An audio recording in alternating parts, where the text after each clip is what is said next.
Alright, it's time for another episode of Random Thoughts from a Crazed Mind. And today I'm going to be talking about what is modern monetary theory. Random Thoughts from a Crazed Mind, the worst video channel on YouTube. I've messed up my intro. What is modern monetary theory? So I just watched a video where a Republican was kind of going nuts on modern monetary theory. And so modern monetary theory is something that's really freaking out a lot of people on Wall Street. And people don't actually know what it is. So I'm going to make this video about what modern monetary theory actually is. Okay, so modern monetary theory, what people on Wall Street basically think it is you can print as much money as you want and you won't have any problem. And so they think that these democratic economists are just wanting to print money and give it to people, which has them very upset. And they say, we've got all this inflation because of modern monetary theory. It's going to be a disaster. It's been a disaster. It's the end of modern monetary theory. It's been proven false, blah, blah, blah, blah, blah, blah.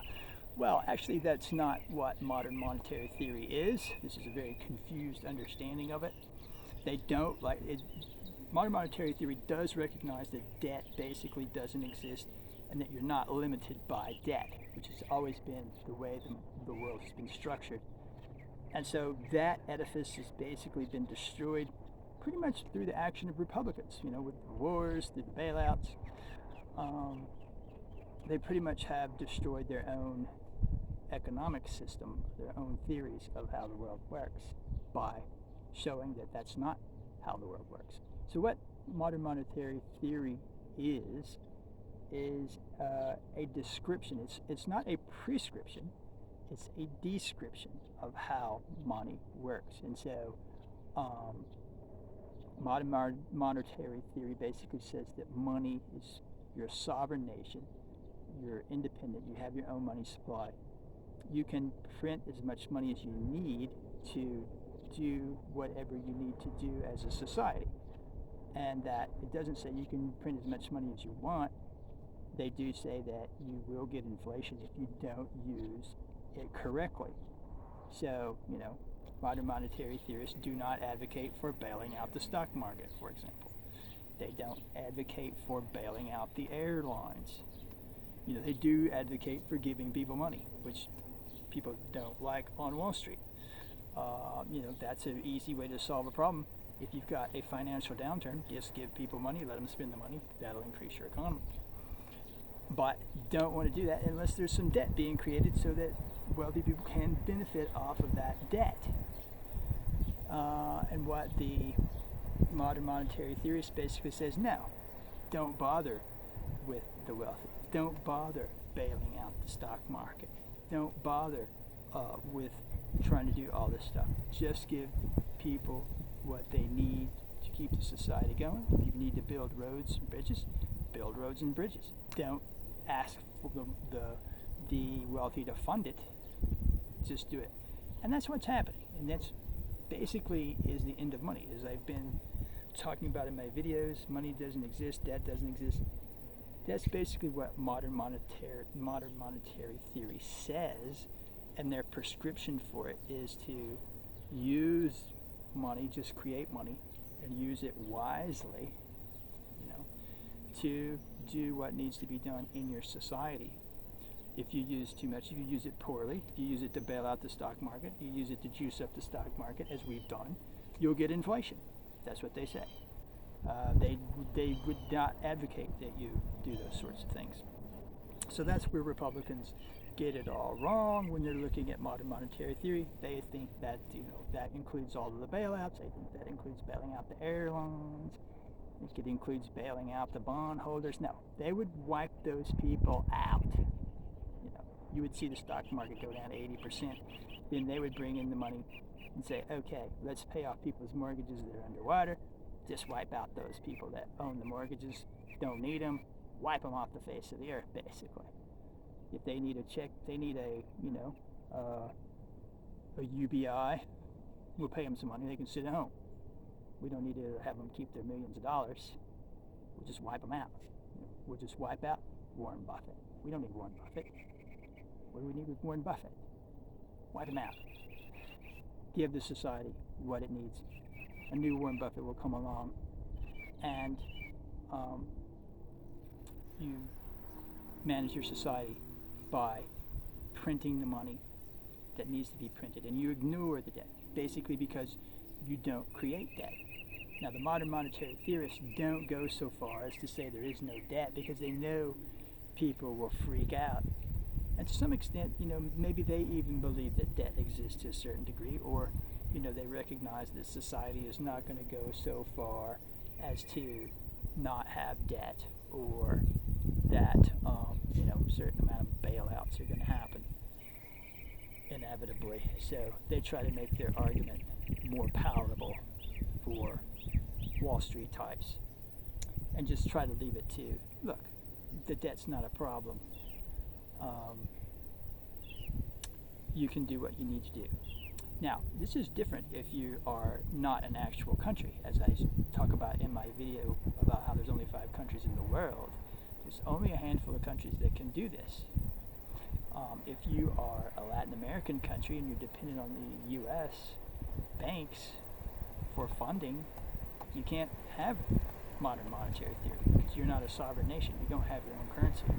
You're basically dependent on the United States to fund your government, because you are a ward, a province of the United States.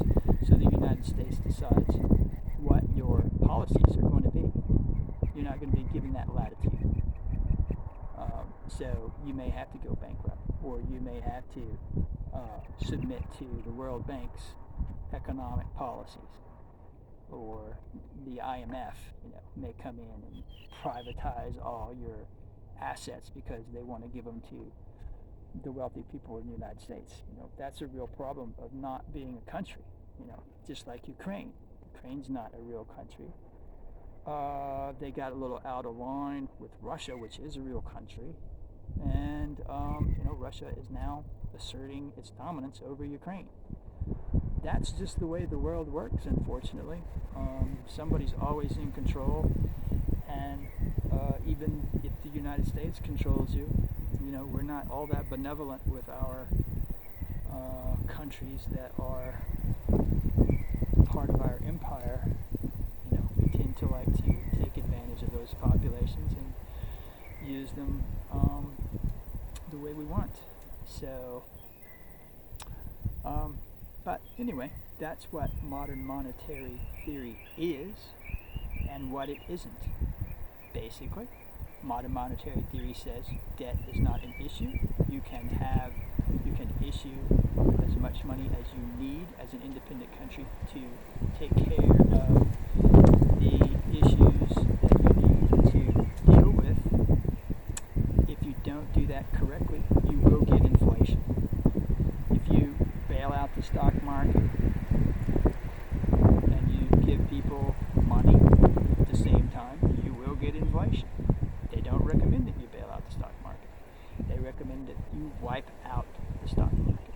They recommend that you wipe out the bondholders. Or they might even be willing to bail them out, They might be willing to do that just for society's sake, just to maintain the social structure. But, you can't do that to an unlimited degree. They don't say that you can do something to an unlimited degree. Ultimately, if all you do is issue money, there is no money, right? I mean, if everybody has money, nobody has money. There's no power. There's nobody to say, hey, you got to go out and go to work. There's no way to profit. There's no way to have.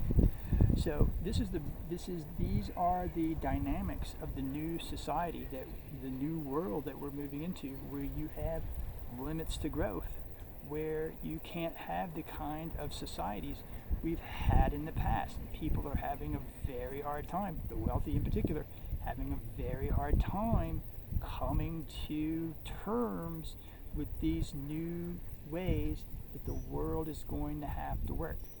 And the modern monetary theory is a prescription basically for how the new world works, or how it's going to work. And the wealthy don't like that. They want to go back to the old way of doing things. They want to go back to the growth model. And that's just not going to happen. And that's why they don't like modern monetary theory. So there's your basic description of modern monetary theory. It is not unlimited money. It can be inflationary. Modern monetary theory people say that modern monetary theory can create inflation if you don't use the money well. It's just a way of describing how the world really works rather than how you wish that it worked or how maybe it's worked in the past. There is no gold standard. There's not going to be a gold standard. If you don't have a gold standard, then modern monetary theory is the way the world works. It's a description. It's not a prescription. That is modern monetary theory, and this has been another episode of Random Thoughts from McCrae's Mind, the worst video channel on YouTube. So long, YouTube.